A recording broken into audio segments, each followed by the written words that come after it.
Olá, tudo bem? Eu sou Antônio Tabet e este aqui é o Segunda Chamada, direto de Lisboa, mais precisamente da sala de degustação da Vini Portugal. Quero agradecer a Vini Portugal por ceder o espaço e também a Turnê Viagens ao Ricardo Santana, que organizaram tudo isso aqui, logística toda. Muito obrigado. Hoje, eu e Mara Luque decidimos fazer um Lisboa Connection, ou melhor, um Sobral Connection. Estão conosco aqui o Caio Blinder e o Lucas Mendes. Quero fazer aqui, antes de continuar, quero dizer que eu sou muito fã de vocês, acompanho desde o primeiro programa, desde a época do Paulo Francis, do Nelsinho Mota. E quando a Mara me falou que o Lucas Mendes ia fazer, eu falei assim, Mara, deixa o Lucas apresentar, o Lucas é o mediador, é o cara. Aí a Mara falou assim, não, vamos deixar, faz você que eu quero ver o Lucas opinando. Então eu também quero hoje ver o Lucas opinando. Obrigado, muito me honra a presença de vocês dois aqui. E além deles tem um caipira, isso mesmo, um caipira de Pindamonhangaba, que virou o filho dileto de Sobral, no Ceará, candidato à presidência, Ciro Gomes. Normalmente eu falo agora no começo do programa quais são os assuntos, mas nas últimas duas edições deixaram claro que é melhor a gente deixar aberto, porque aqui em Portugal a conversa rola muito solta. Deve ser por causa desses vapores de vinho aqui em volta. Então, hoje nós vamos tentar falar de vários assuntos, mas não prometo nada. A imagem do Brasil no mundo, a candidatura de Sérgio Moro, a chapa Lula e Alckmin, a filiação destravada de Bolsonaro no PL e no conteúdo extra, se tiver conteúdo extra, sabe-se lá Deus, a gente aguarda para ver qual surpresa está preparada para a gente. A gente começa a segunda chamada logo depois da vinheta.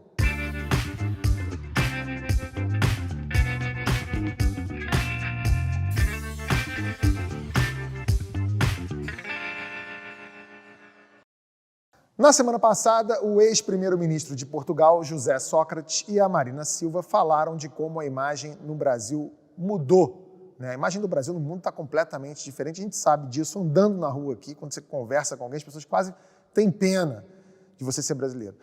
Ô Ciro, a impressão que eu tenho é que os líderes mundiais estão só esperando o Bolsonaro ir embora para falarem com a gente, para voltar a dirigir a palavra ao Brasil. É isso mesmo? O que você sente? Você tem uma questão substantiva e uma questão adjetiva que não é, por ser adjetiva, irrelevante. A questão substantiva é que o Brasil virou um pária internacional nos assuntos que importam. O manejo da questão ambiental, nós saímos de um lugar de protagonistas globais para um lugar de grande bandido, e com um presidente que mente descaradamente sobre dados que são disponíveis globalmente pelo acesso ao satélite. Então é um negócio absolutamente estúpido. Questões substantivas, a economia brasileira está jogando de lado há 10 anos.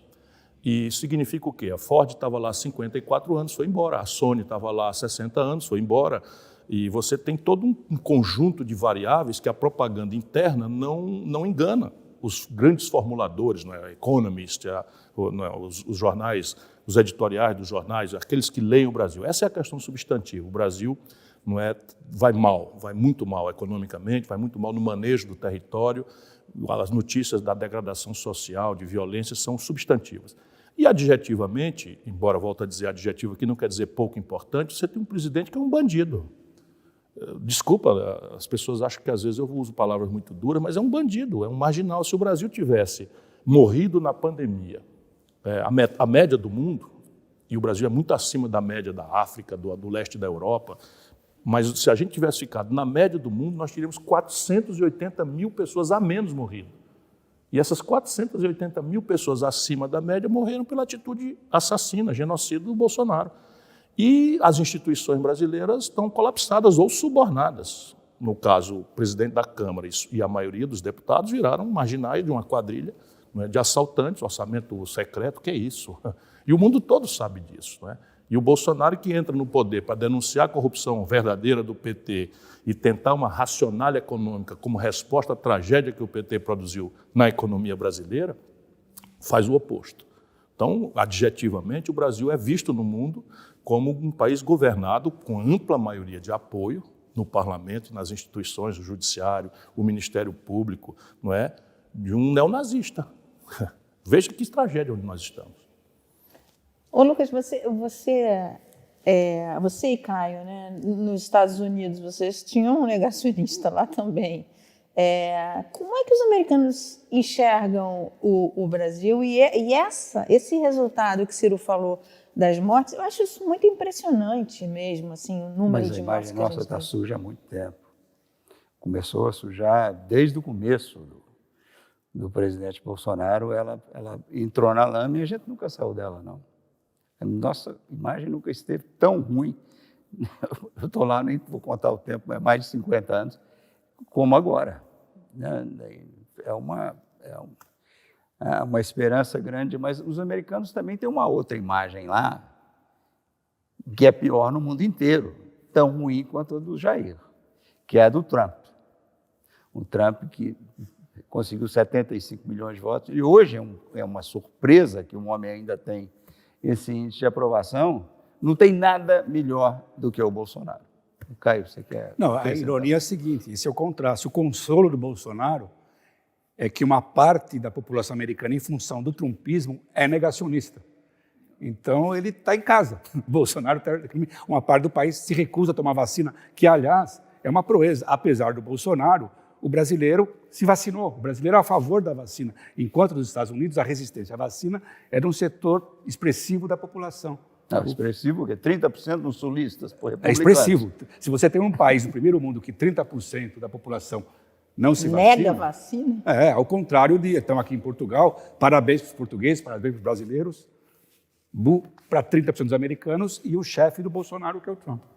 Mas é muito doido que o Bolsonaro, quando comparam o Bolsonaro com o Trump, eu ainda falo assim, mas o Trump pelo menos sabia ler, sabia escrever.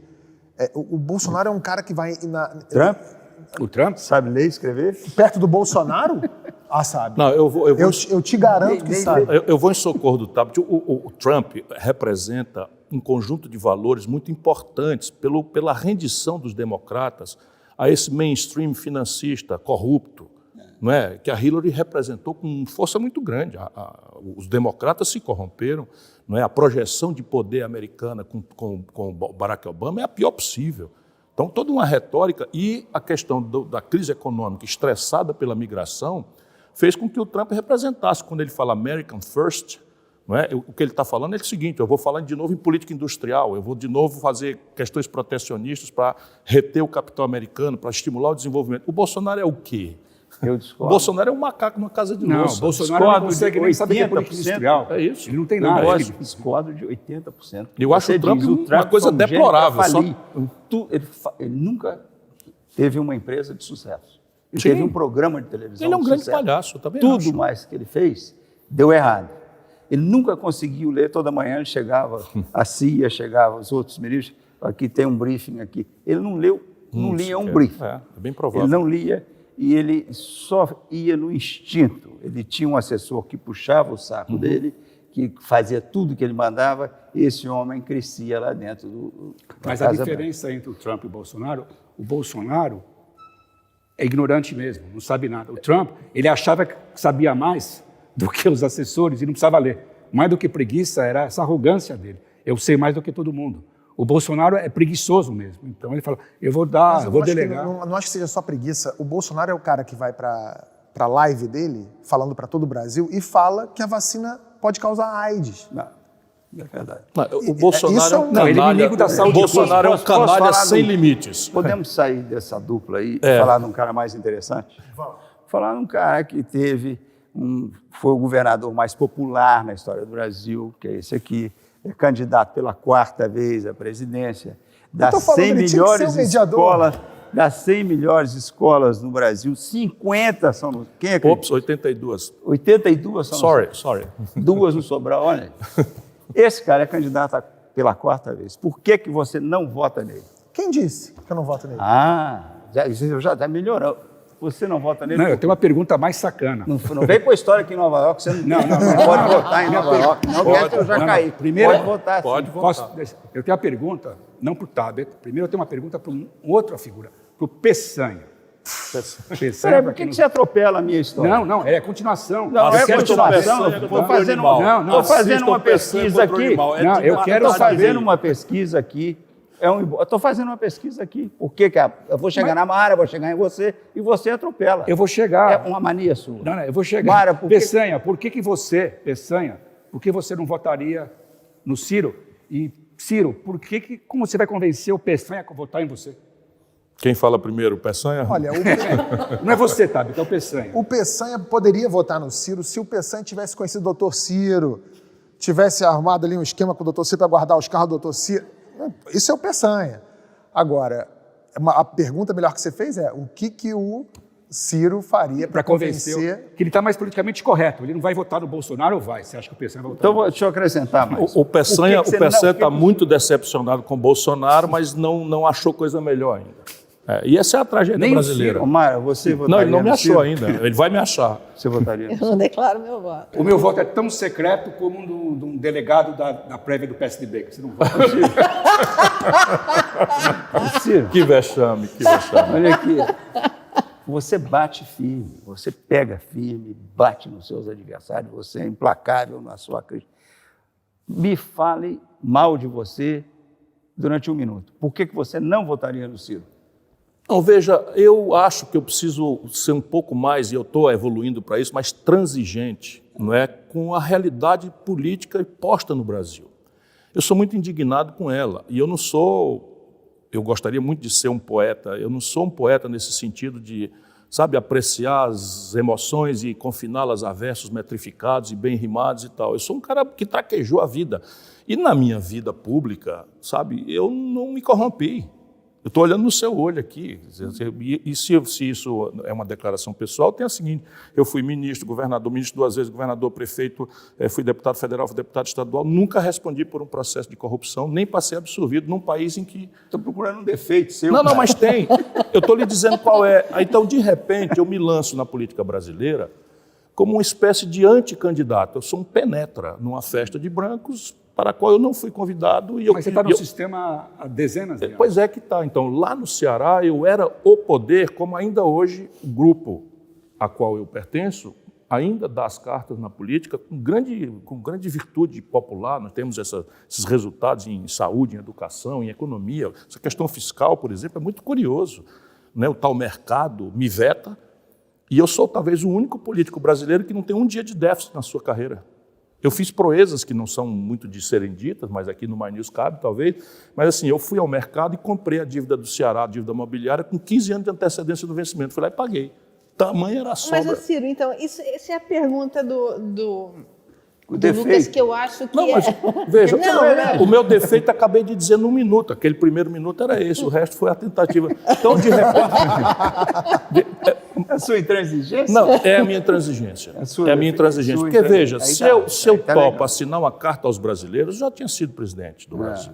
Eu tenho uma pergunta parecida Porque com a do a elite Lucas. inteira sabe que eu sou sério, inteira sabe que eu sou competente. Não estou aqui, senão, apresentando o meu currículo, né? Porque Não, imagina. eu estou pretendendo o cargo, eu estou apresentando o meu currículo, senão parece elogio em boca própria. Mas eles acham o seguinte: eu sou um cara de cintura dura, enfim. E eu fui isto durante muito tempo. Mas a calça não está mais apertada. Não, a Gisele está melhorando muito.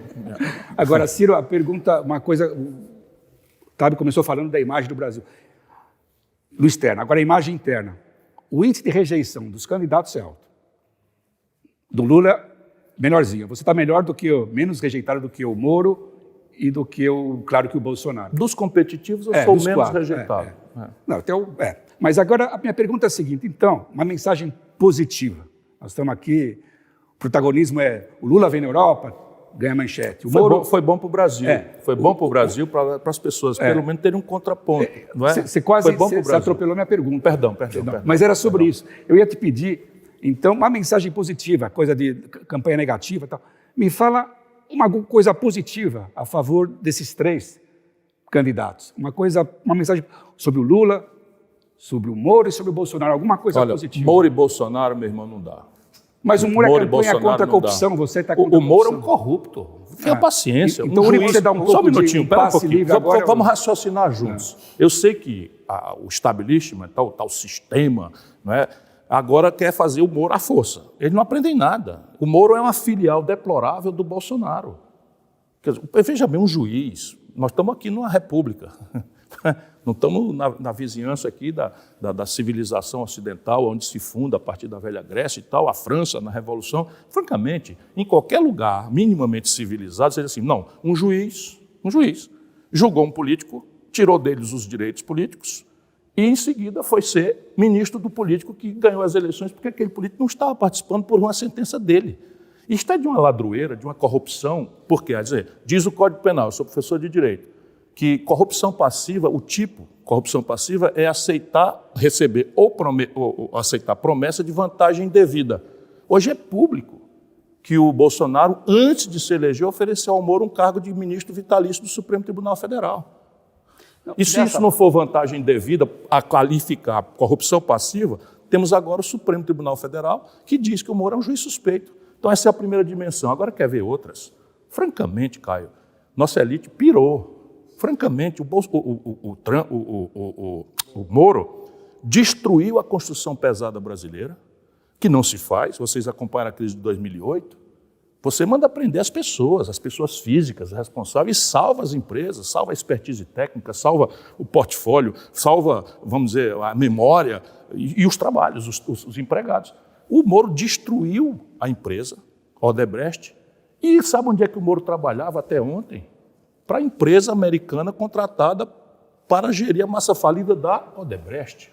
Tenha santa paciência. Você está com mais picareta. Pelo teu discurso, você está com mais medo, você está com muito medo do Moro, eleitoralmente agora. Com medo? Não, você que não, me medo no sentido, dele. medo no sentido não, você me eleitoral. Você me pediu para eu elogiá-lo. E eu não consigo. Eu acho o cara... Veja bem. O Lula você consegue elogiar, então. Você elogiou no começo. Eu consigo. Então, quer ver? O Lula pegou o salário mínimo valendo $120 e entregou em $320 a poder de compra. O Lula pegou o crédito como proporção do PIB com 15% e entregou com 57%. Eu te pergunto, e você quer então o eleitorado do Lula? Você não está interessado no eleitorado do Moro? Não, eu quero, sabe, participar de novo. Olha aí, eu sou um cara que só quero ser presidente da República se eu estabelecer uma relação de confiança com a massa popular brasileira.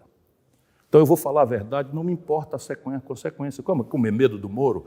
Cara, eu tenho coragem de mamar em onça. Você tem coragem de mamar em onça? Eu era um jovem talentoso, unanimidade nacional, quando fui chamado para ser ministro da Fazenda. Todos os meus conselheiros disseram, sai dessa, o real está fazendo água. Todo mundo vai dizer que você que afundou o real. Eu fui lá e entreguei o Brasil crescendo a 5%, com zero déficit, com o desemprego menor da história. Mas, Ciro, você não acha que a entrada do Moro na corrida eleitoral, ela muda um pouco esse tabuleiro vai ter uma que já estava... Vai ter uma conjuntura. Olha aqui o assunto que nós estamos tratando. Então, veja bem, mas um filme já visto. Vocês não lembram de um fenômeno chamado Luciano Huck? Ele estava nesse mesmo lugar aí. O mesmo sistema, que não quer mais o Lula, porque desconfia que o Lula, com 78 anos, tudo que quer é se vingar, e tem razão, porque o Lula não tem nada, não tem proposta nenhuma, o Lula não tem vontade de nada, o Lula quer se vingar do povo brasileiro. Sabe? Ciro, o que você oferece de novo? Você já foi candidato eu ofereço de novo um projeto com começo, meio e fim, que eu gostaria muito de discutir. Um projeto. E eu quero dizer a vocês o seguinte, olha que coisa trágica para o nosso país. É o único cara que está propondo. Isso é um negócio de cinema, um país está na mais grave e profunda crise da história, uma campanha acelerada, parece que a eleição é depois da manhã, pesquisa para todo lado e um choque de personalidades. O que é o Moro? Eu estou propondo um questionário, Lucas. Que conexão internacional é essa? Você dá uma entrevista na CNN dizendo que o Moro foi manobra de uma conexão internacional, que eu não faço ideia que conexão. Quem está interessado em levar o Moro para a presidência do Brasil? Que conexão internacional? Não, ele é uma conexão do estabelecimento brasileiro, o sistema financeiro. Mas a palavra que você citou, né? Não, mas há uma conexão internacional flagrante. Quem é? Petróleo e grana. Você está sabendo o que está acontecendo com a política de petróleo brasileira? O petróleo comprou o Moro. O petróleo não, a CIA americana, por exemplo, serve ao Moro. O Dallagnol dá uma declaração de que se não fosse a CIA não tinham conseguido prender o Lula. É a única história de um ministro da Justiça do meu país que foi recebido na sede do FBI. Mas, Ciro, isso está quando você fala assim... Depois é o seguinte, o Brasil tem códigos, regras, como o mundo inteiro tem, para a cooperação policial. Pois bem, o Moro fez a Operação Lava Jato com o FBI atuando no Brasil e a NSA atuando no Brasil fora dos canais oficiais.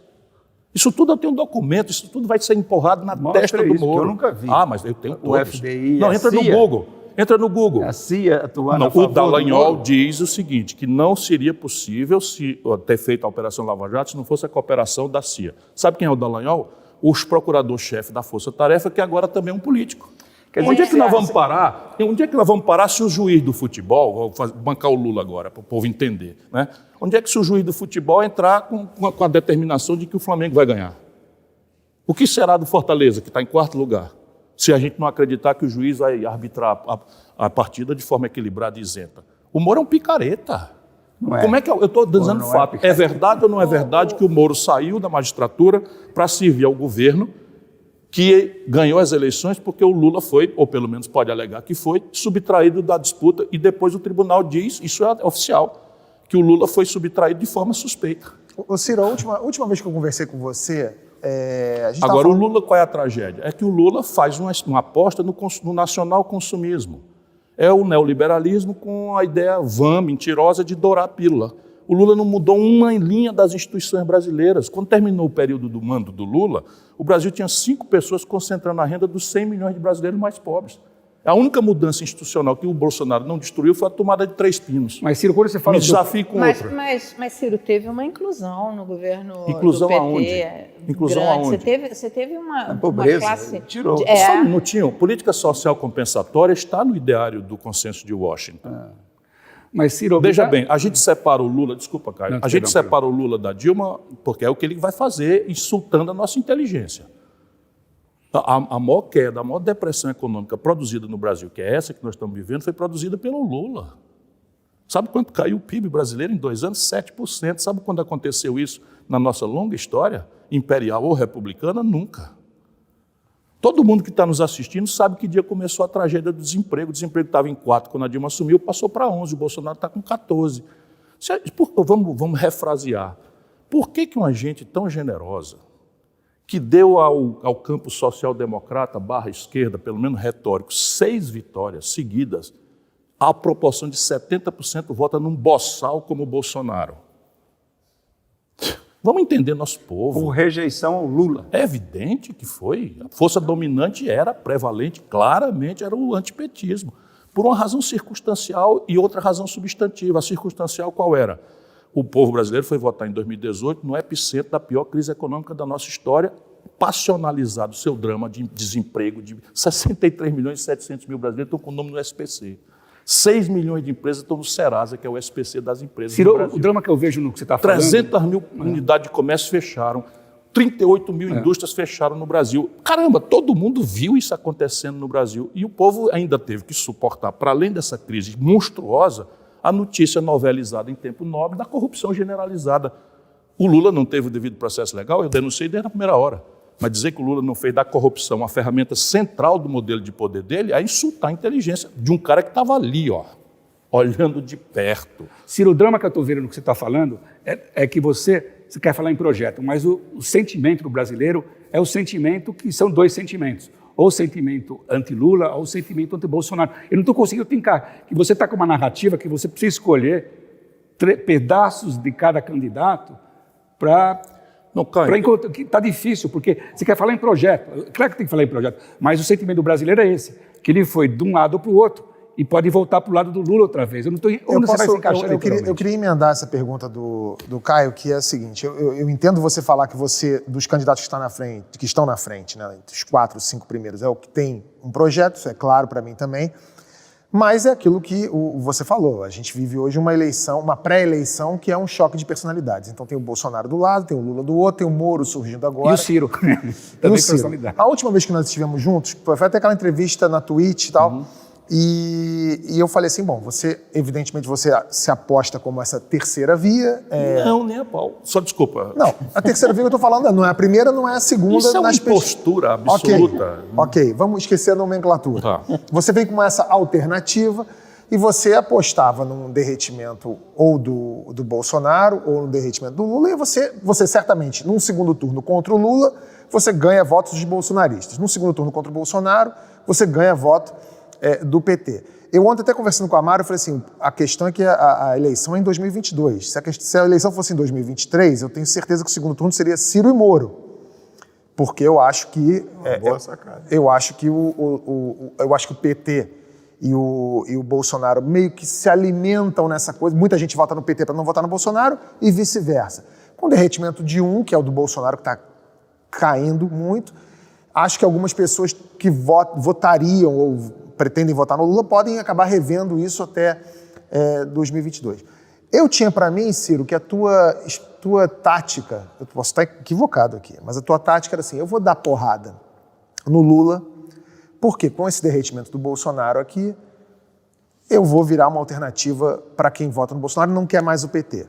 Eu acho que a entrada do Moro dá uma bagunçada nesse tabuleiro, porque ele entra, ele vira uma alternativa para bolsonaristas arrependidos, e aí acho que agora você vai começar a bater mais no Bolsonaro. Eu estou equivocado? Ele bateu só no Moro até agora. Não, peraí, o que eu já disse do Bolsonaro aqui, eu vou no bandido. Não, mas no Moro, deixa por eu isso só, mesmo. veja bem, quando a pessoa cultiva a honestidade intelectual, e muitas vezes as pessoas que me querem bem dizem que eu preciso optar se eu quero ser um político ou um acadêmico. E eu quero ser um político que tem honestidade intelectual. Então, veja, o que é que eu estou pensando pragmaticamente para você entender a minha tática? O que eu acho é o seguinte, que a reeleição é um mandato de 8 anos com plebiscito no meio. É tal a desigualdade na condição da disputa, da visibilidade, das condições de assinar papel e mandar um Bolsa Família turbinado, sabe? É um mandato de 8 anos com plebiscito no meio, como é nos Estados Unidos. Então, é muito improvável que esse plebiscito seja em desfavor da situação. Neste caso, vai acontecer o oposto. Então, eu acho que, neste caso, o plebiscito determina que quem vai perder nestas eleições de 2022 é o Bolsonaro. Então, para mim, é galinha morta. Vai ser derrotado. E eu, com isso, quero ver se o povo brasileiro tira o espinho do coração, sabe, de não votar contra o Bolsonaro, mas votar a favor de uma mudança. Porque o Bolsonaro não caiu de paraquedas. O Bolsonaro é um produto da contradição moral e econômica do Lula, do vazio ideológico, do vazio programático, da incapacidade, tendo tido as oportunidades de ouro que teve, de não reformar o país. Então, veja, mas esse plebiscito hoje tem data marcada, que é o que você está lendo nos jornais. Você não é um cientista político, nem os jornais são obrigados a fazer ciência política como eu sou, porque é a minha arte e a minha ciência a um só tempo. Então, veja, hoje o plebiscito está mais ou menos assim, 75 a 25. Se você reparar, faz uma leitura, vamos dizer, composta, dinâmica, porque pesquisa é retrato e a vida é filme. Né? Então, seu filho, né, conhece bem o ramo, é um emergente diretor aí de cinema. Então, veja, se nós temos 75 a 25, Bolsonaro 25, 75 contra o Bolsonaro, as melhores hipóteses para o Lula são de que ele captura 40 na melhor hipótese e 35 nas piores hipóteses, se você fizer uma coleção dinâmica das pesquisas. Cadê os outros 35 e 40? É minha tropa. Eu só preciso capturar, e eu já parto com 12. É evidente que o Moro, neste caso, ele entra para tumultuar, como o Luciano Huck entra para tumultuar, como o Mandetta chegou para tumultuar, do meu ponto de vista. Cada um deles tem legitimidade para fazer, como o Dória quer também esse lugar, o menino lá, Sua Excelência, o governador do Rio Grande do Sul, quer esse lugar também e tal. Agora, ok, o que vai nos distinguir? Aqui que eu quero uma mudança de método. Por quê? Porque na mudança de método eu ganho, essa é a minha tática. Se a gente for para um choque de personalidade, o que vai ficar para a elite brasileira? O Ciro é um destemperado e pronto. Então, não, o que ele fala tem fundamento, os números que ele diz são coerentes. E está mais destemperado. Eu vou voltar numa então, por quê? Porque imagina se eu sou... vou voltar numa pergunta do Lucas. Então, repare, ele abriu o programa. Eu parto atrás destes 40, 45, que não são Lula nem Bolsonaro, e hoje estão claramente identificados, e são um pedaço relativo muito maior do que o Bolsonaro, quase o dobro, e empate ou maior um pouquinho do que o Lula. Se eu decompuser daqueles que estão com o Lula, porque acho que o Lula é o mais viável para derrotar o Bolsonaro, eu chamo Chico Buarque. Tem gênio mais amorável, mais amável, mais querido, mais admirável, de quem eu sou fã do que o Chico Buarque, mas o Chico Buarque o que é? O Lula pode andar pelado, sabe, chutar a canela de Jesus, né? Ele não quer saber, sabe? Aí, mas é a corrupção, mas assim o Brasil sabe como é, sem corrupção também não governa. Vão relativizando tudo, ensinando que o crime compensa para a nossa juventude. Eu estou noutra, cara. Então, respeito profundamente o Chico Buarque, vou dizer, o Chico Buarque não tem autoridade, não tem... Claro, parabéns. Ciro, vou fazer uma votando. pergunta camarada para você. Digamos... Não faça não, faça mais Você do vai que você interrompendo quiser. de novo, porque Estamos ela pós-eleição. queria perguntar e você não deixa. Pós-eleição, você já ganhou. O que adianta você ganhar a eleição se você é líder de um partido tão pequeno com 15 deputados? Você falou o Trump. O Trump podia ser o que fosse, mas o Trump tinha um partido, um dos dois partidos, que conseguia aprovar. Caio, O que adianta você ser presidente se você vai ter que montar as coalizões mais Caio, esdrúxulas? esse seu veto é de um perigo, se ele for desdobrado. É uma realidade política. Teu partido Mas é uma muito realidade pequeno. política para todos. Não para o Lula. Não, se eu ganho, meu partido dobra de tamanho. Não, mas o teu partido... Ok, espera aí um pouquinho. Você vai fazer O aliança com PT, quem? quando o Lula se Não, lançou candidato, mas a tinha pergunta 13 é a seguinte, deputados. Você vai fazer aliança com quem? Partido representa o quê? Sim, aí aliança é outra Essa aqui é coisa. minha pergunta. Eu vou Pensa fazer comigo. aliança, eu sou do ramo, eu sou profissional, certo? Eu conheço Essa aqui é a essa gente pergunta. toda. Fui colega, sabe? Fui colega do Bolsonaro, sabe? Fui ministro do Lula, sabe? Conheço eles todos, sabe? O Ciro Nogueira, que é o que dá as cartas na Casa Civil, foi meu colega deputado, sabe? Somos aliados lá no Ceará desde sempre, e tal. Deixa assim. Mas qual é a minha lógica? Porque a minha lógica também é o seguinte: primeiro, o presidencialismo brasileiro tem esse defeito, que vai mitigar com a primeira eleição da redemocratização para cá, que não vai ter coligação proporcional. Vocês não calcularam ainda o efeito disso. Sabe o que é? 32 partidos com representação no Congresso vão ser reduzidos a 14. Na melhor Que hipótese. multidão. É uma Precisando multidão. mais do que 4. Sim, mas a China, mas a França recentemente teve 14 candidatos. Não vamos transformar o problema em mais grave do que ele é. Qual é o grande problema brasileiro? O grande problema brasileiro é o que eu chamo nos meus textos de paradoxo da legitimidade. O que é isso? 100% dos políticos são eleitos com o povo, interagindo com a agenda do povo. Emprego, salário, todos denunciam corrupção. Você já ouviu algum político dizer, não, a corrupção é uma coisa boa? Não tem. Você já ouviu alguém falar contra o sistema tributário? Todos são a favor de mudança do sistema tributário. Não acontece nada. Da direita, da esquerda, do centro, não acontece nada. As mesmas pessoas. Por quê? Porque no dia seguinte da eleição, o lobby, o grupo de pressão, o suborno, a clandestinidade, controlam a operação do parlamento. E isso não é trivial, mas também tem chave para quebrar. Qual é a chave para quebrar? Primeiro, propor a reforma nos 6 primeiros meses. Antecipar o processo eleitoral dizendo, eu não Qual quero... reforma você propõe nos Eu 3 tenho um meses? livro. Eu tenho um livro Qual é a escrito. primeira? Qual é a primeira Não, ela reforma? vai ser uma revisão constitucional com tudo junto.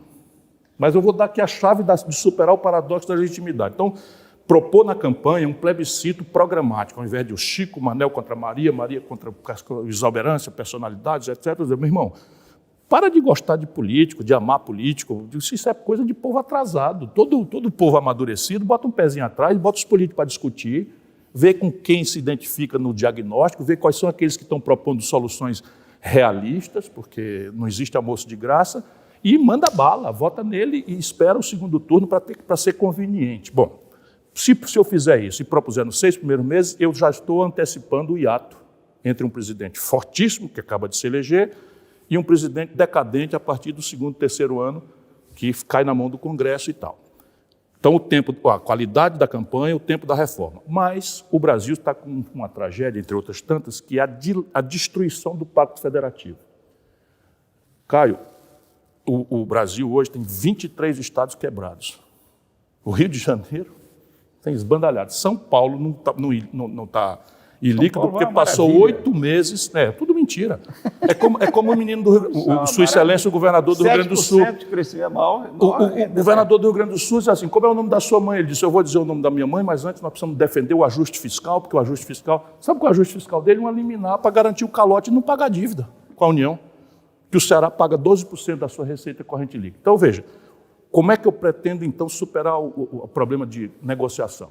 Eu vou propor a projeto, eu vou propor o tempo, 6 meses, tudo junto, uma revisão constitucional para restaurar o pacto constitucional dilacerado, destruído no Brasil, essas loucuras que se vão fazendo. Agora, esse orçamento secreto é uma emenda à Constituição. Esse PEC dos calotes. Na Constituição Federal Brasileira, uma aberração dos precatórios. Então, repare, restaurando o Pacto Federativo, eu vou trazer uma grande e generosa mediação de governadores e prefeitos para atenuar o hiato entre um presidente reformista e um Congresso reativo por lobismo. Não são reativos porque são a favor dessa agenda, são porque o lobby clandestino, então eu vou aclarar isso daí. E, no limite, eu vou propor ao Congresso, por maioria simples, que nos impasses centrais, a questão tributária é a mais grave de todas, porque vai dizer de onde vem o dinheiro para tudo mais, eu quero que isso vá direto a plebiscito e referendo popular. Pronto, acabou o impasse. Mara, você queria perguntar uma coisa? Vamos ver se o Caio deixa. Eu vou deixar. Eu dou a palavra para a Mara. Se não, cara, nós caímos nisso daí. Agora, isso Eu acho que vocês estão subestimando. Ciro, Oi. você tem análise de coisas Vou muito botar, boas, vem mas cá. você está subestimando a disposição, a frustração, a decepção do brasileiro com a corrupção. Nossa corrupção está num nível... com esse Sim, mas nível quem de é que vai corrupção- resolver isso? Quem O deu Moro. exemplo de vida ou quem Essa faz é a discurso campanha do moralista? Moro. Essa é a Então, campanha Mas, do Moro. rapaz, o Moro não aguenta meia hora de conversa comigo. Moro, vem debater comigo, Vai aguentar. queridíssimo. Vem aqui Cuidado no que vai Mais News. aguentar. Tudo bem, vai lá toda a CIA, vai ajudar e tal, mas é o seguinte, eu vou Que papo perguntar de para o povo isso brasileiro... parece teoria da conspiração. Eu vou pedir. Que papo Eles de sempre CIA? usam isso. Não. Eles sempre usam olha isso. só, olha só. Aí, quando passam 30 anos depois, a Biblioteca do Congresso liberta a desencriptação e você vai lá, como você já pode ter ido, deve ter ido como grande jornalista que é, e vê lá as gravações do Lyndon Johnson dizendo que tem que derrubar o João Goulart, toda a movimentação de um porta-aviões que saiu da Costa Rica e Mas, fundiu-se na Ciro, Baía de Guanabara, você já pronta, armada superou até o esse- dente. esse- Está tudo lá, os Você já documentos, eu fui superou? Você acha que assistir. o Brasil Mas, vive esse Ciro, drama Ciro, que nós- voltando Não, aqui a o drama hoje é pergunta diferente. do... O drama hoje é diferente. O drama hoje é diferente. Hoje a guerra híbrida é outra conversa. Mas, Inclusive, Ciro, essa olha aqui. esquerdinha burra que o Lula representa, pouco lida, pouco reflexiva, que aceitou o neoliberalismo com casca e tudo, assina carta aos brasileiros e não conhece nada. Sabe o que eles fazem? A guerra híbrida hoje é muito mais sofisticada. Eu pego um povo que, se eu propuser para eles um modelo de desenvolvimento em que o governo se anuncia responsável por promover o emprego, o salário, a aposentadoria, a qualificação da saúde, a educação, e diz de onde é que vem o dinheiro que vai cobrar dos mais ricos, etc, etc. Esse povo votando a favor disso, nós temos 80% dos votos. Não acredito. Mas- Agora pergunta para eles aborto, pergunta para eles sexualização de criança, que é onde essa burrice que se vende como esquerda, que é a esquerda do Partido Democrata. Está aí o Biden se desmoralizou em 6 meses. Por quê? Porque não tem Desmoralizou conteúdo. Um equívoco, outro equívoco, cuidado que você está errando. Ah, ele não O está pro- desmoralizado, não? Ele está, não só isso, como não, está com 30% de aprovação, 40%. E o plano dele está dando certo. Você está lendo, é porque tem das 10 estações, por exemplo, de rede a cabo, 9 são de extrema-direita. 9 são de desinformação. Olha, se isso fosse verdade, a gente tinha que desistir da luta política, porque no Brasil são 5 emissoras, 5 pertencentes a 5 famílias que jantam. Jantam e combinam. Ainda bem que aqui. temos no Mais Todos News defendem a aqui. mesma ideia. Como não vai Mais ver? News. Olha aqui, Olha tô te só, Todos falando defendem a mesma ideia. Tu acha que eu digo isso aqui na rede comercial brasileira? Não há a menor chance. que há 3 meses você vai ler. O plano do Biden começou a dar certo. Sim, eu aposto que isto é o que tem que ser feito. Aí quando você diz o plano do Biden é o que tem que dar certo, é o que eu estou defendendo para o É o que você Brasil. está falando, o faz plano anos. Biden que você está falando Faz inclui décadas. toda aquela, o Não, projeto tem dois- de tem infraestrutura dois Uma coisa é você recuperar a verde. ideia do Estado promover a superação da depressão econômica por um keynesianismo modernizado, uma aposta em ciência e tecnologia, em educação, uma aposta em infraestrutura. Olha só, deixa eu fazer uma pergunta, eu preciso fazer uma pergunta. Faz a sua pergunta. Só Mara. esclarecer que o projeto dele, a segunda parte, que é a grande, que é o projeto social, que é a rede social, é um vexame que um país como os Estados Unidos não tenha educação, não tenha pobre, tenha a quantidade de pobre que tem. A primeira parte é a de reconstrução física, estrada, ponte, metrô. Um Isso país é- que já tem todas as estradas, todos os pontos, todos Não, os não, mas, metrôs. quebrado, tá tudo- Eu sei, mas isso é Keynes. Não, O Keynes não, dizia não, que em tempo de mas depressão a econômica, pegada o do- governo devia pagar para o povo cavar um buraco e depois pagar para o povo tapar esse buraco. Isso é o New Deal. Não, mas Isso a é, pegada do... isso é o nacional desenvolvimentismo Nossa, brasileiro. mas a pegada Não, do mas não é- Biden é refazer a infraestrutura Claro. com a pegada verde. Com Não é, ter uma- isso não é aí, cavar o questão buraco e tapar. ambiental. Não é cavar o buraco e Parabéns, tapar. é Claro, isso não é mesmo. cavar e tapar o Isso é buraco. uma metáfora do Keynes. Não, né? mas eu sei. Não, Não, porque o país está ele tá envenenado, o mundo fazendo- está ele envenenado, tá e ele está fazendo querendo todo dizer, o vamos investimento desenvenenar. pra- E quem pra tem mais descarbonizar a oportunidade no economia? planeta Terra de fazer isso com extrema visibilidade Brasil. e grande exemplaridade civilizatória do que nós brasileiros? Mas vocês não têm Deixa nem eu dinheiro. fazer uma Não pergunta. tem dinheiro, a grana, não tem nem a dinheiro. disposição. Tu sabe quanto custa 1,5% da Selic que aumentou o mês passado? Olha aqui, brasileiro, o fiscal, né? O governador do Rio Grande do Sul, fiscal, 1,5% de aumento na taxa Selic, sabe quanto custa? 70 bilhões de reais. No caixa do Tesouro, Ciro, de onde sai o dinheiro para pagar a saúde, a educação. Ô, Ciro, se não deixar a Mara fazer pergunta, eu vou Também já ficar mal. está muita testosterona demais. Eu quero fazer uma pergunta. Se a mulher falar, só tem macho nessa mesa? É isso. Só uma. Quero voltar à história do Lucas, que eu acho que é muito importante isso.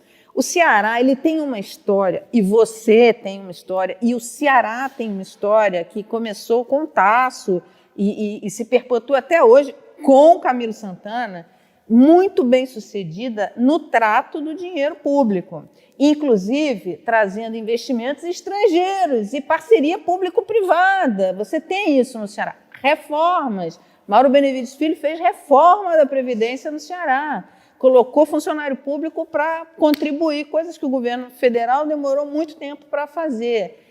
A história econômica do Ceará ela é muito bem sucedida, está sempre bem pontuado na questão fiscal e tal. Só que isso, para o povo brasileiro, e não é só o povo brasileiro, assim, você é um nome que hoje menos, mas já foi mais olhado com receio no mercado financeiro, que advoga dessas ideias do que foi feito no Ceará. Calma, não fala. Sem a CIO, sem Calma. a FBI. Então, assim, e que é muito bem sucedida.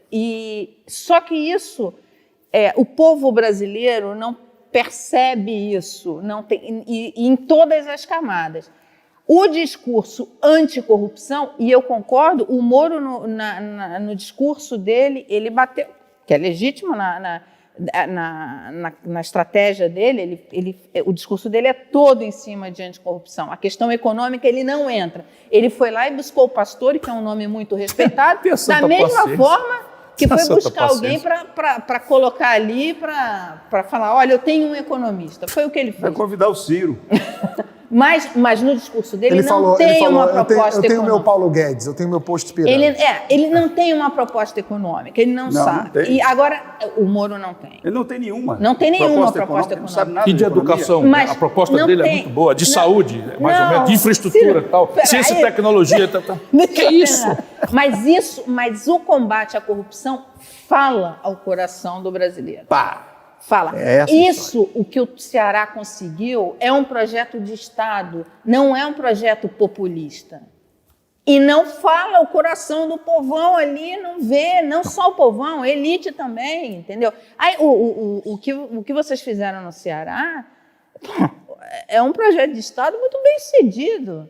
E a gente tem conexão aqui falando de um grupo de empresários portugueses que estão indo a convite de um prefeito do Ceará que quer levar investimentos para lá. Foi feito com o Porto de Roterdã, enfim, vocês têm muitos. Mas as pessoas o eleitor não olha isso, entende? Porque não é uma coisa populista. Como é que muda isso? Qual era o estado mais bem sucedido na economia quando o Aécio perdeu da Dilma? Era Minas. Minas teve uma... Minas está quebrado, Lucas. Agora. Isso é tudo mentira. A gente fica muito vulnerável.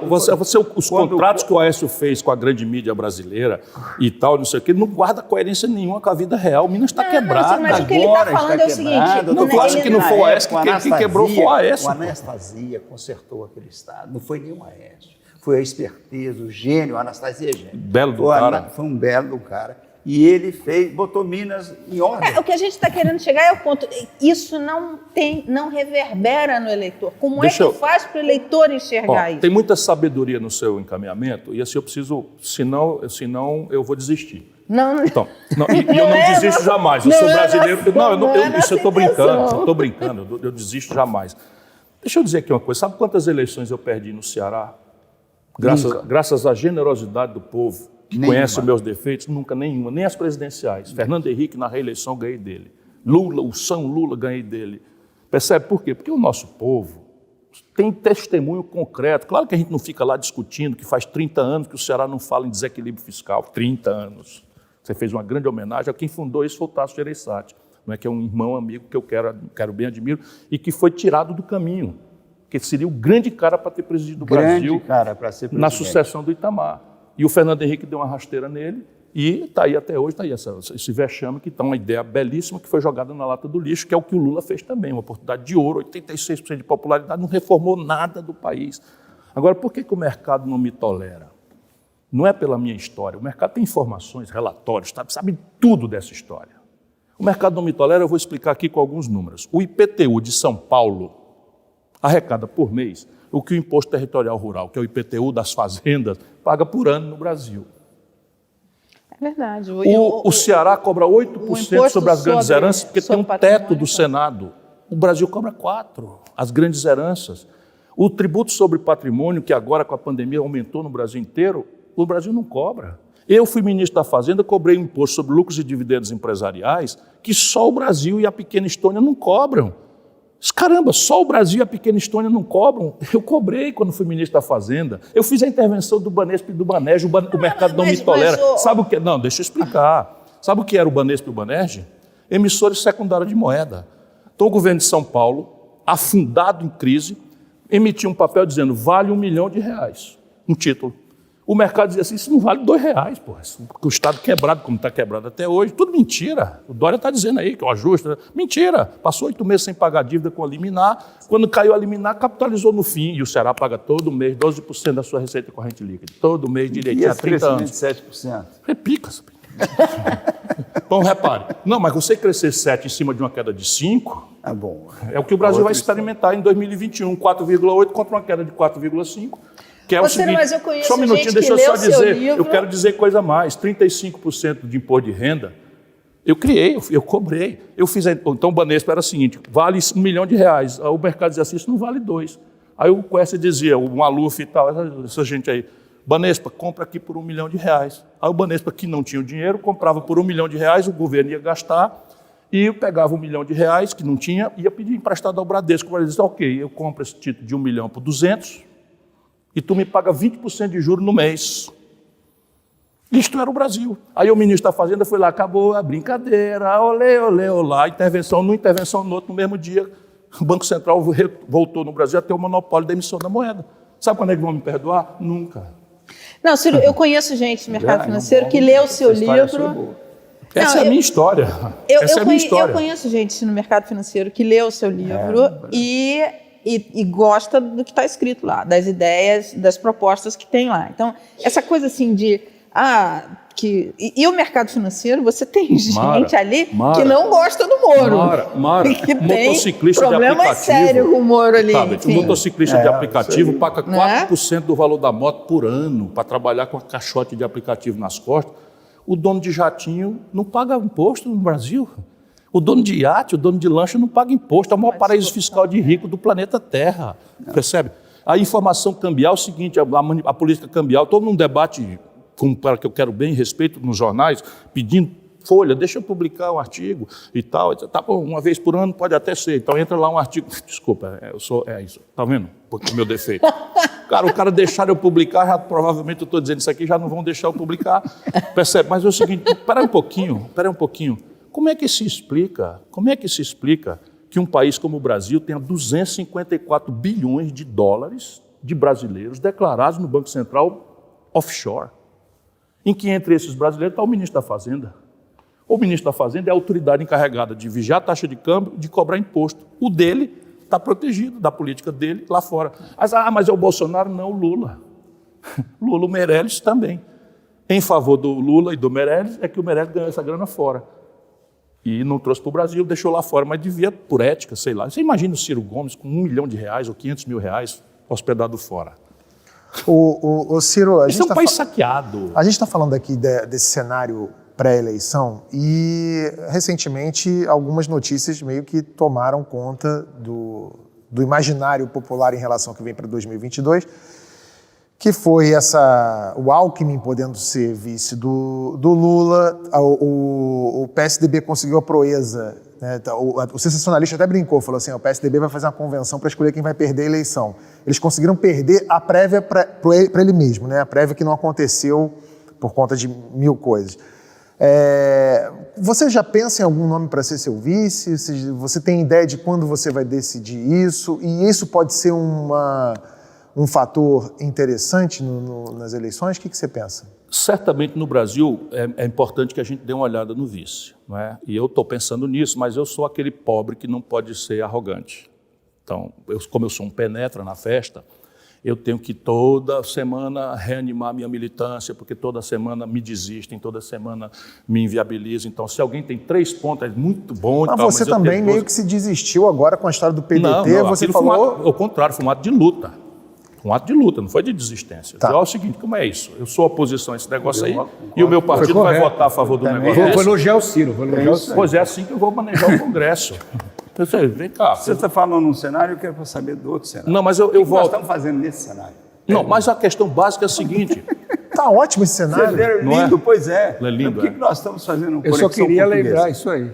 Não, muito bom, muito bom. É porque calhou aqui. Todo mundo está aqui. É porque a gente vai ter uma última pergunta para falar de Lisboa que você vai ver. Então veja, o PSDB e o PT manteram na goela do povo brasileiro por 20 anos que eles eram os antagonistas ao redor dos quais nós tínhamos todos que nos posicionar com qualquer que fossem suas contradições.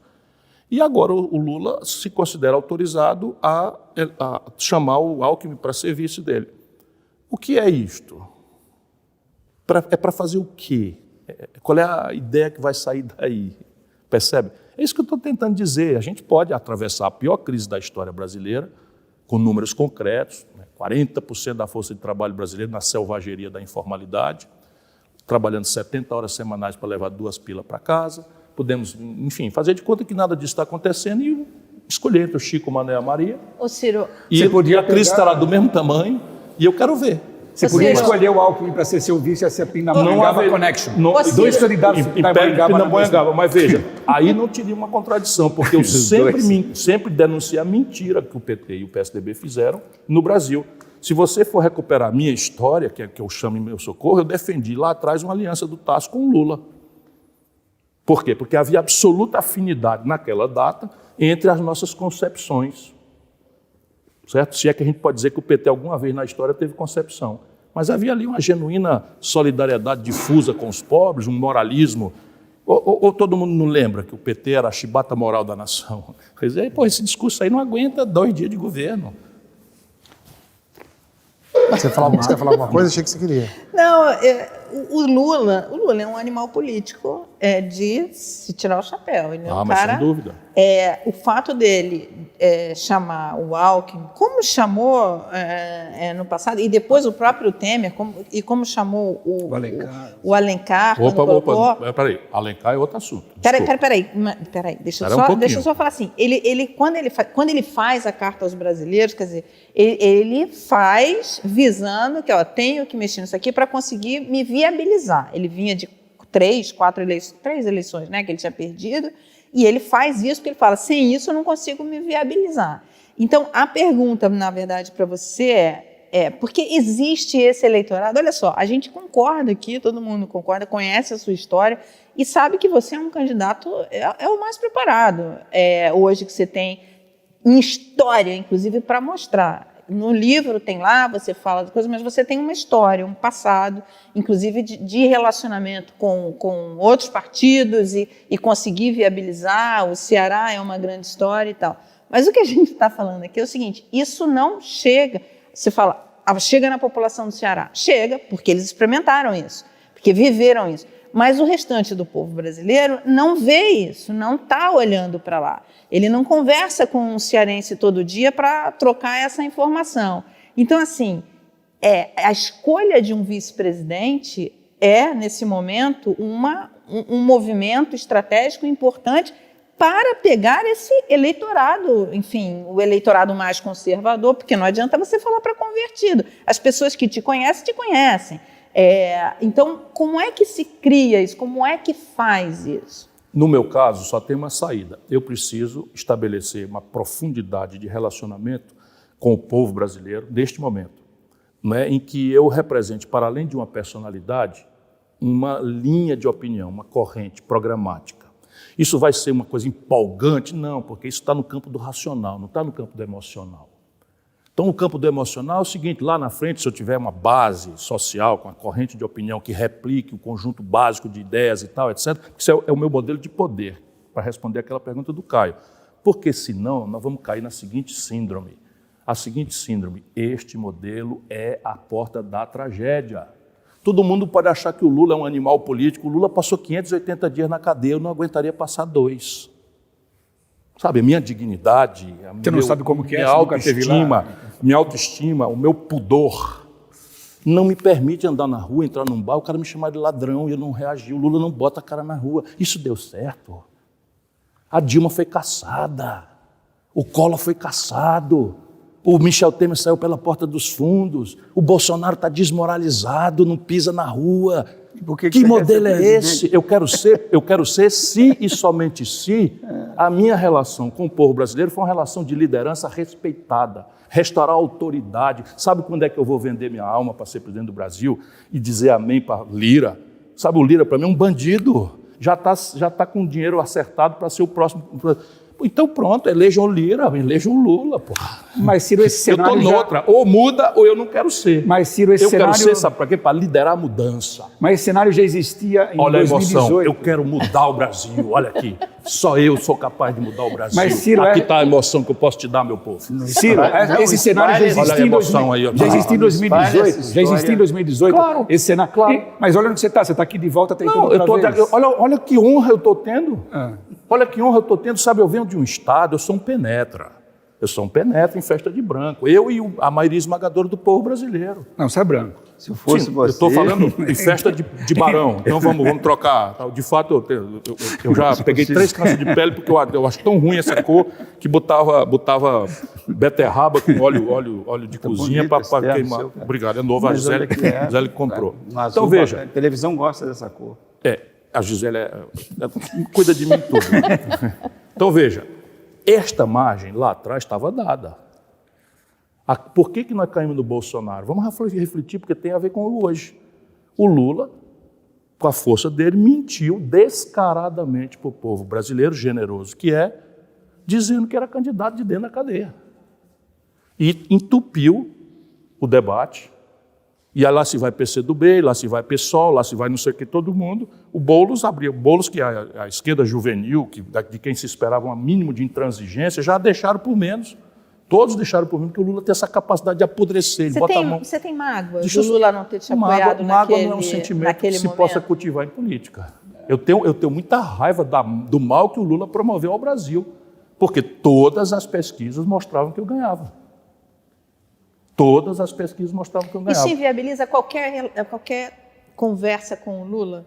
Conversa não, eu sou uma pessoa do diálogo com todo mundo. Agora, eu estar no palanque com o Lula, pode esquecer que não acontecerá jamais. E conversa com o Moro, você não conversa? Nem a pau, Juvenal. Mas o Moro tem que conversar com todo mundo. O Moro, eu lavaria a mão se ele estendesse a mão. Se era um lava-jato. O Moro é um picareta. O Moro é um picareta, atenção, povo brasileiro. O Moro recebia auxílio moradia. Sabe o Bolsonaro? O Moro recebia auxílio moradia tendo um apartamento. Essa história... Percebe? Eu abri mão das pressões das aposentadorias que eu tinha direito com 36 anos de idade e era R$86 mil. Eu não fui morar no Palácio. Vamos estabelecer a questão. Então o cara é contra a corrupção e eu sou o quê?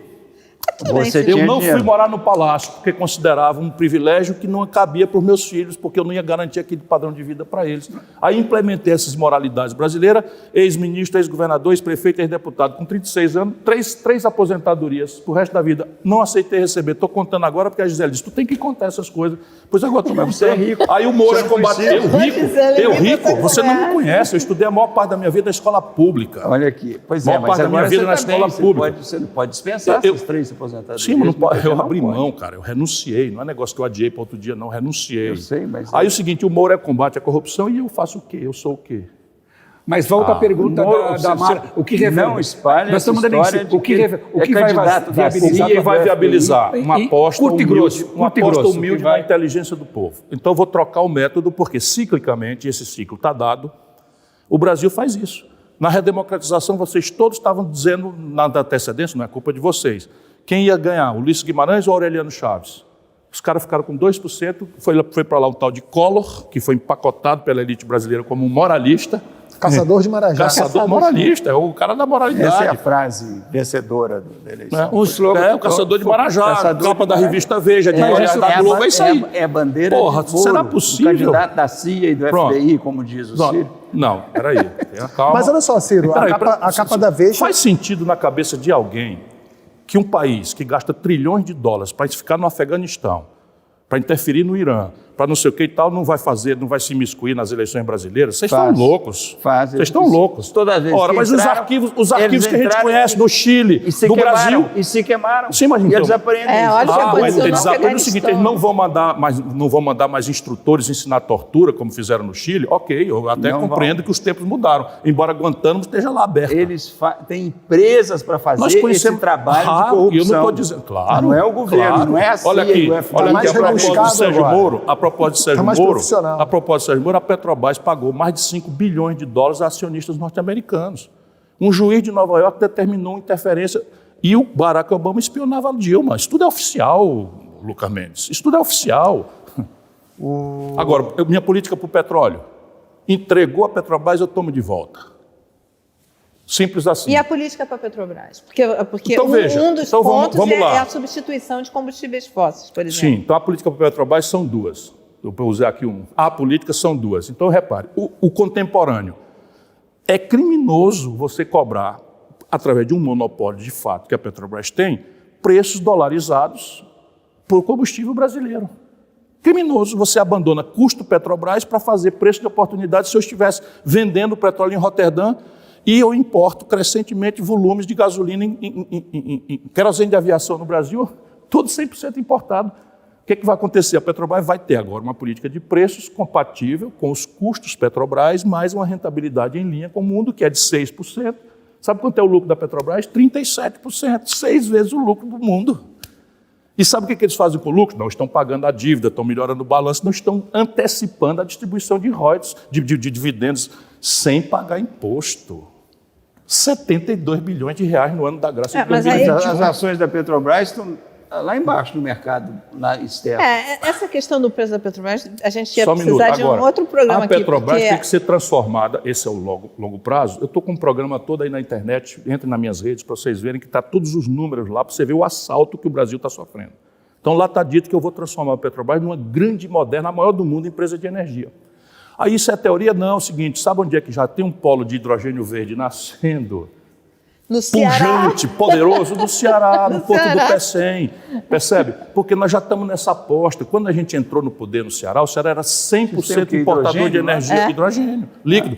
Olha o contrato, nós acertamos com australianos, franceses, ingleses, um contrato take or pay, compra antecipada, vamos pegar a água usada do esgoto de Fortaleza, vamos quebrar um processo chamado eletrólise, a molécula da água, que é hidrogênio e oxigênio, com energia solar, energia eólica que já está lá, e esse hidrogênio vai ser envasado, comprimido, e vai direto para a Europa, saindo do nosso porto, do Pecém, que é o mais eficiente do Brasil. A propósito, gasta 1 bilhão e 800 milhões pelo porto, e um investimento que já está operando lá, que fez do Ceará o único estado que exporta semi-elaborado do Brasil.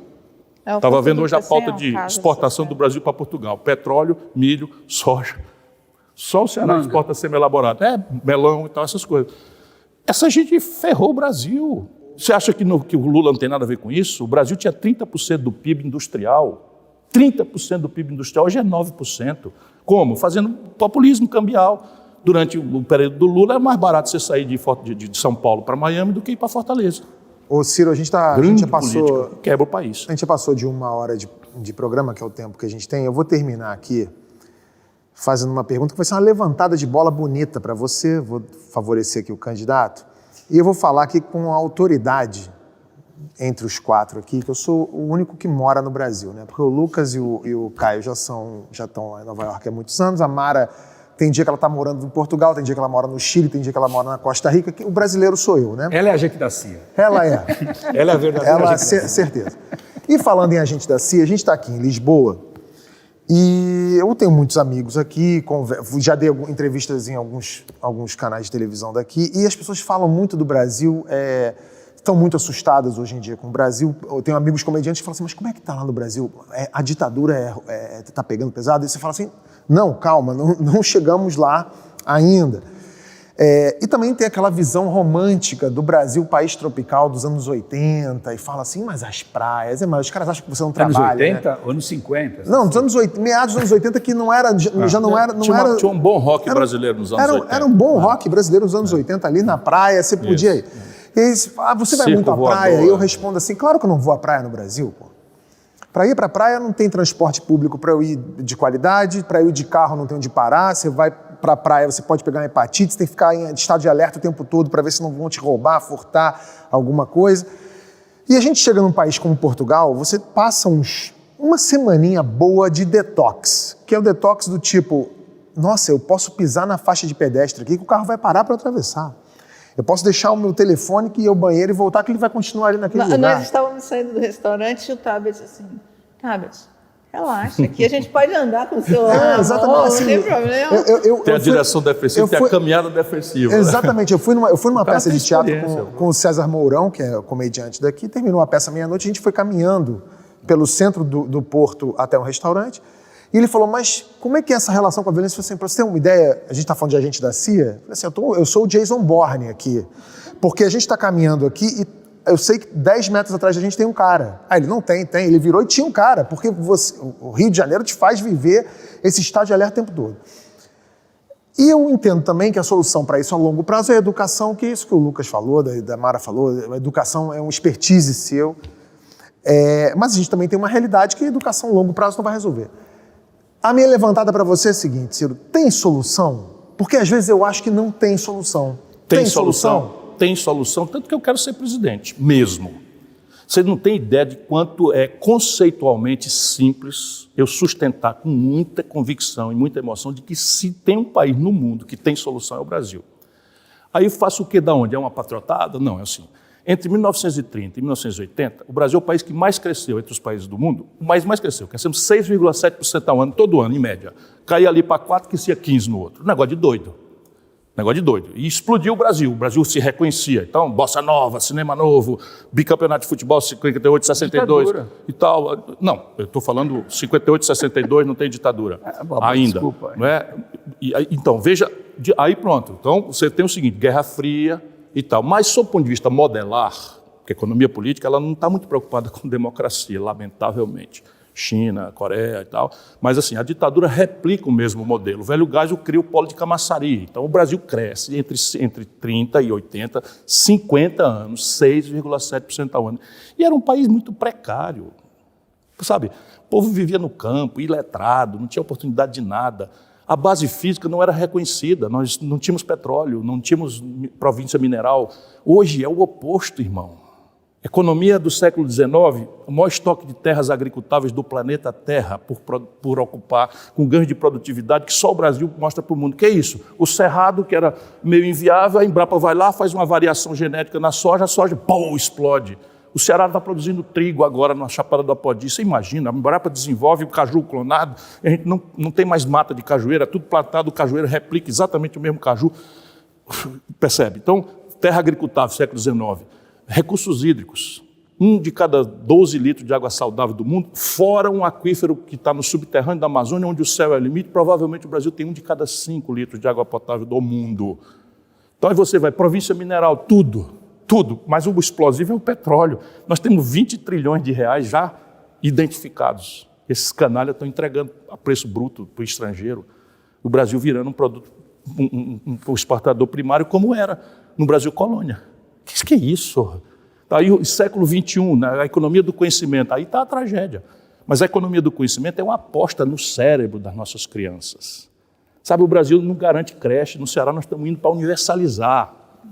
Universalizar a creche em tempo integral. Na minha cidade vai ser a primeira do Brasil, Sobral, é onde a gente começa, onde a gente experimenta e faz o ensaio. O nível médio profissionalizante de tempo integral já é metade da matrícula no Ceará. A evasão escolar no Brasil é 60%, no nível médio no Ceará é 1%.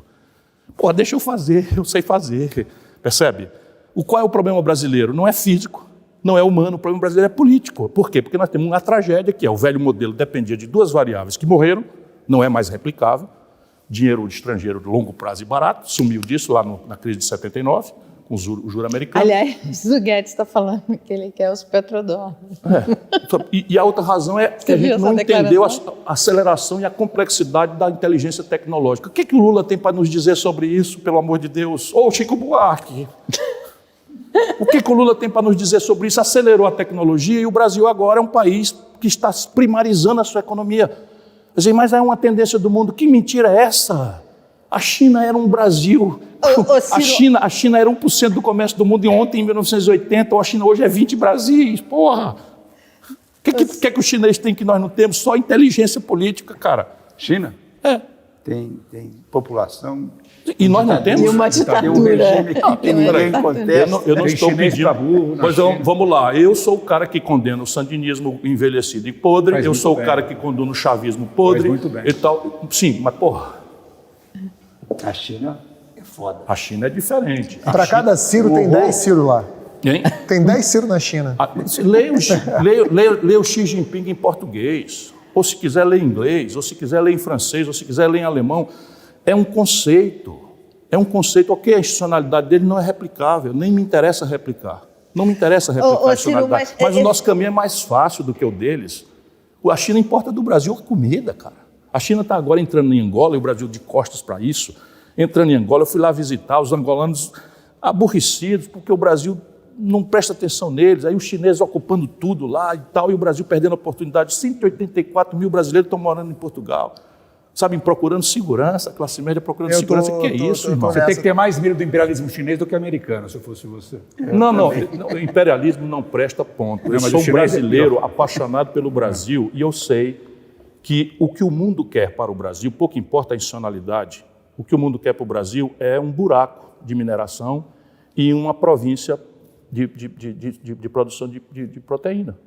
Na divisão internacional do trabalho, é isso que está marcado para nós.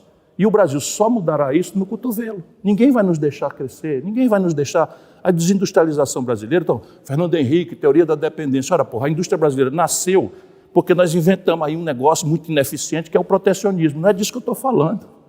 Mas, assim, o juro do mundo é zero, o Brasil é o maior do mundo e em ascensão, em plena decadência econômica.